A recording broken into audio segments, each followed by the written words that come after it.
Bismillah ar-Rahman ar-Rahim. Salam alaikum wa rahmatullah. Bonjour tout le monde.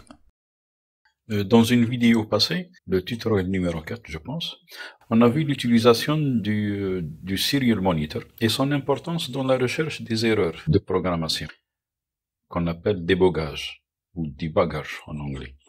Téléversement terminé. Les deux boutons est relâché. Le bouton est relâché. Je presse mon bouton. Le bouton est pressé. Le bouton, je relâche. Je presse. Je relâche. Donc c'est bon. Mais l'utilisation du Serial Monitor nécessite le transfert ou si vous voulez, le téléversement du programme compilé sur la carte Arduino, sur la carte elle-même. Quelquefois, on n'a pas de carte sous la main, ou qu'elle est déjà utilisée dans une autre application, ou qu'on l'a commandée et qu'elle n'est pas encore arrivée, ou qu'on n'a pas encore achetée. Eh bien, quelle est la solution?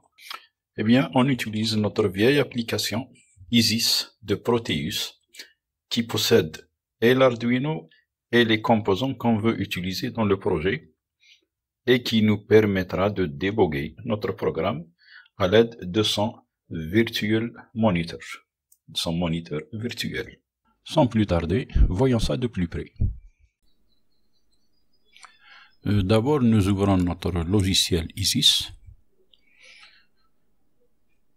Voilà, moi je possède la version 7.5. Si vous avez une version plus récente, c'est encore mieux. La version 8, Proteus 8, est plus complète. La version est plus complète que celle-ci. Et cela dépend surtout de la puissance de votre PC, de votre ordinateur.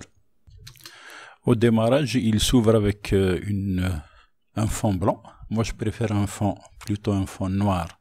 Donc, je vais changer. Je vais chercher une autre page, un autre fond.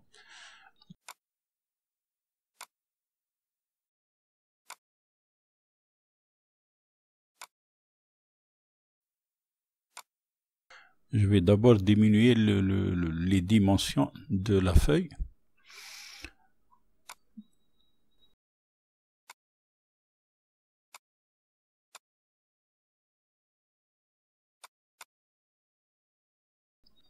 Je fais OK. Et on remarque le cadre qui devient plus petit et je zoome pour avoir toute la surface devant moi. Donc, je continue à étaler mon matériel sur la page. C'est comme si on est en train de travailler sur une breadboard, la plaquette sans soudure. Nous avons notre Arduino. On va mettre une LED, ensuite une résistance.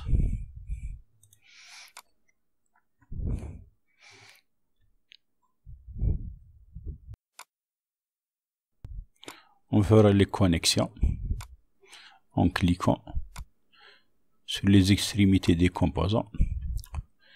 Bon, je vais chercher la masse de ground.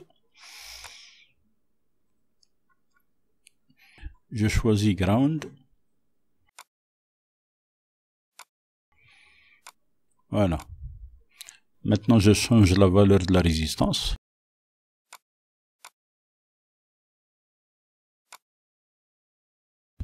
Au lieu de 10 kg, je vais écrire 330. 330 ohms, bien entendu. OK. Voilà, nous avons notre LED avec la résistance à la pin 13. Maintenant, je vais ouvrir mon logiciel Arduino et je vais chercher mon sketch Blink, le sketch Blink dans les exemples.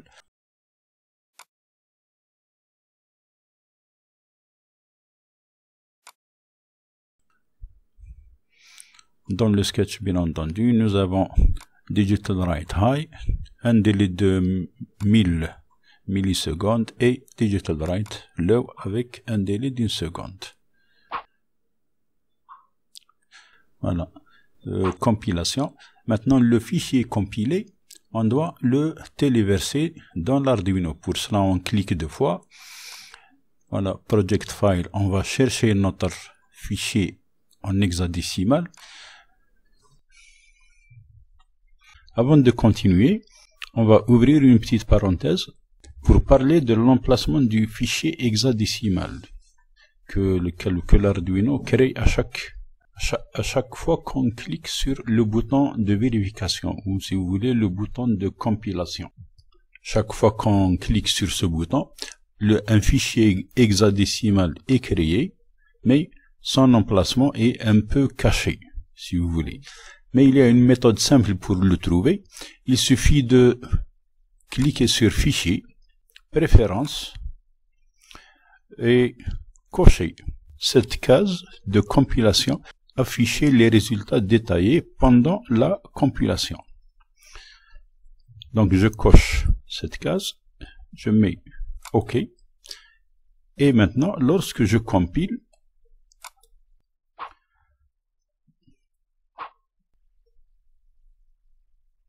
comme vous voyez, l'Arduino nous donne beaucoup de détails sur la compilation et notre fichier hexadécimal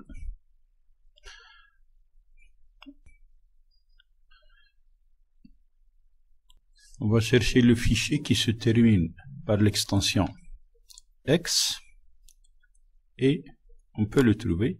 En ce qui me concerne, voici le chemin de mon fichier hexadécimal Blink Ino X. En ce qui vous concerne, ça sera bien entendu un autre chemin. Il suffit de copier le chemin et de le coller. Il suffit de copier le chemin du fichier et de le coller dans Arduino. Voilà.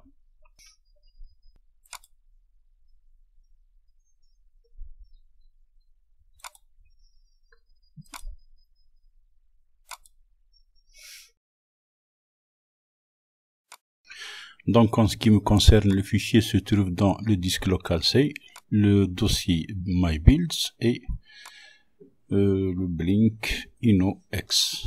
Voilà. OK.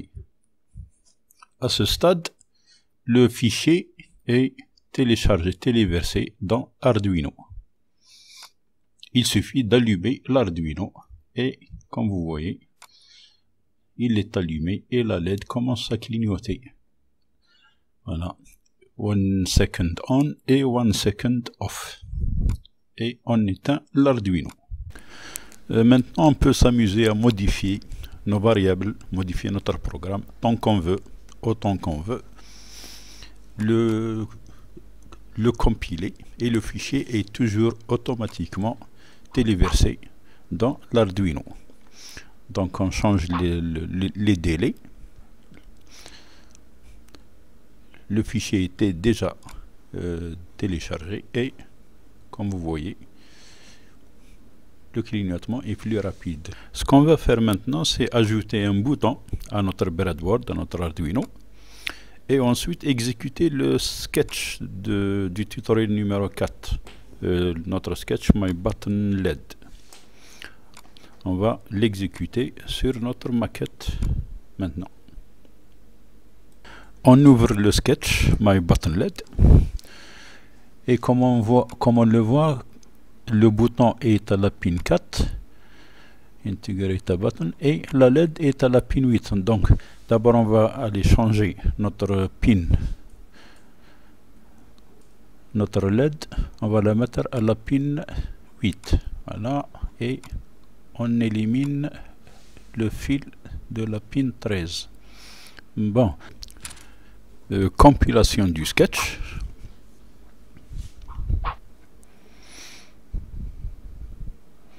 Et maintenant, on doit le téléverser dans l'Arduino comme on l'a fait pour la première fois avec l'autre sketch. Donc, double-clic sur l'Arduino et on va chercher le fichier hexadécimal de MyButtonLED. Donc, MyBuilds, MyButtonLED Ino X. Voilà. Le fichier est téléversé dans l'Arduino. On exécute. Mais avant d'exécuter, on a oublié de mettre la résistance de pull-up pour le bouton. Donc une résistance de 10 kg. On cherche le plus 5 volts de power.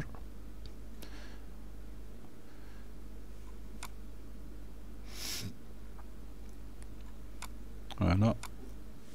Et on connecte les 5 volts à la résistance de 10 kg. Et exécution. Donc maintenant, lorsque j'appuie sur le bouton, la LED doit s'allumer. Voilà. Lorsque je relâche le bouton, elle s'éteint. J'appuie, je relâche. Voilà.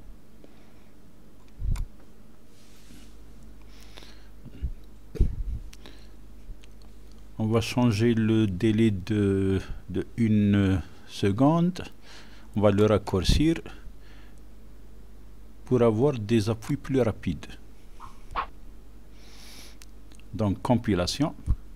Le fichier est automatiquement changé dans l'Arduino.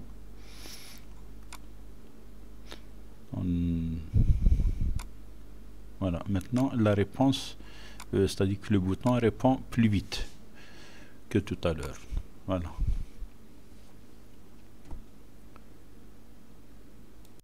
Enfin, on arrive à l'essentiel, au but qu'on s'est fixé tout à l'heure au début de la vidéo, c'est-à-dire l'utilisation du serial monitor de l'Arduino avec Proteus. En d'autres termes, l'exécution des instructions serial begin, serial print et serial print ln avec Proteus. Pour ouvrir le serial monitor dans Proteus, on va vers Virtual Instruments Mode et on clique dessus. En cliquant dessus, il y a une liste qui apparaît. C'est la liste de tous les instruments virtuels que possède Proteus. Nous, ce qui nous intéresse, c'est le Virtual Terminal.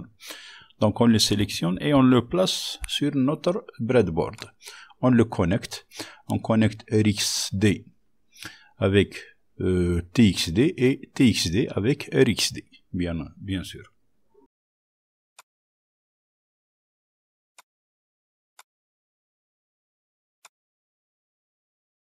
En cliquant 2 fois sur le terminal, ces paramètres apparaissent. Seul le baud rate nous intéresse. Il est réglé sur 9600 et c'est bon. OK. Bon, zoomons. Et voyons notre sketch. Ce qui nous intéresse, c'est le baud rate. Il est réglé sur 9600 et c'est bon. Donc, on compile et on actionne Start. Et normalement, il y a une phrase qui apparaît, mais elle n'apparaît pas. Et là-bas, je vois, il y a une erreur au niveau de Rx et TXD. Oui, les fils sont inversés. Oui, donc il faut corriger ça. Bon. On arrête et on corrige. Delete wire. Bon. Delete wire. RxD avec TXD, bien entendu, et TXD avec RxD. C'est normal. La ligne de transmission va vers la ligne de réception. Voilà. Le bouton est relâché, le bouton est relâché, le bouton est relâché. Bon, on va changer la vitesse d'écriture. On va allonger le petit délai ici. On va mettre 1 seconde, 1000 millisecondes. Voilà, compilation, exécution, compilation et exécution. Voilà, affichage de l'état du bouton. Le bouton est relâché, relâché, pressé, pressé, relâché, pressé, etc. Voilà. Voilà, notre moniteur marche, notre serial monitor ou virtual terminal marche bien. Prochainement, on fera d'autres expériences, d'autres projets avec notre Arduino virtuel. Car avec la simulation, nos programmes deviennent beaucoup plus faciles à corriger et à améliorer qu'avec des composants réels.